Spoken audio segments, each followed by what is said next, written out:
Sakrawo no ewo Kwabri East Mensin no ewo Asante Mantem ne ho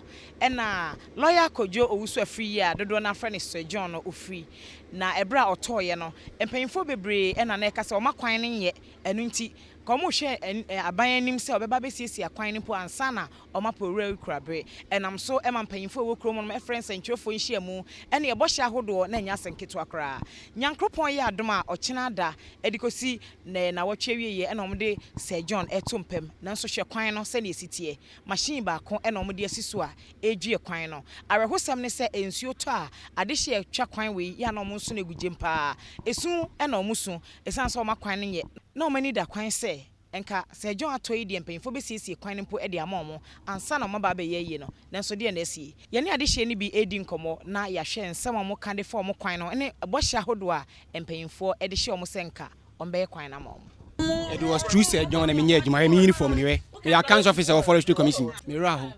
ampo say influential person BT say lawyer Kojo Owusu afie. Hwe influence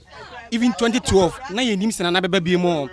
bawe Kojo Owusu afie gina platform so be be ko bia osisi nana se hwi ba lo mukra na be push ne nana aba ampa ni influence kan o na nana nya aba ne 2016 o ka ba bi no ye be diri na otweda. Oh, yenya empanyimfo bi wa Ashanti regional mo begina be share boy say ebedusi ye be Sir John ayi no na amaye kwan no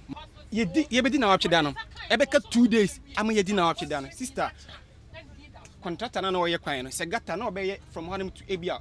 like o measure distance and ko be ya within a day ebeka 2 days amaye be Sir John ye di na wapcheda no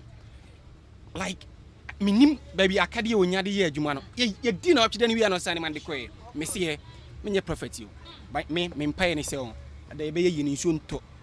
ese nsuo nto ense nyese nsuo nto ense Sir John ayi yo nsuo nto empanyifo bebrebe ba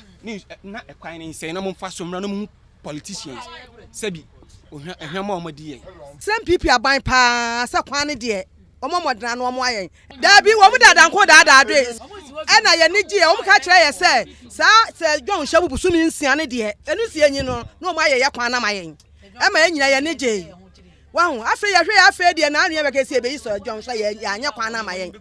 eni so omo anya kwan na ma de a se Kwabri ye nipa ye timi to aba Ghana ha pa ye ne to aba kese ye Emma MPP aban nti esre no wo ye kwan ma di a ne akoma so aja aba ne ye beto so anya kwan ne di a ene aba no me wo me ye campaign wa ha bi so ya bre wo mu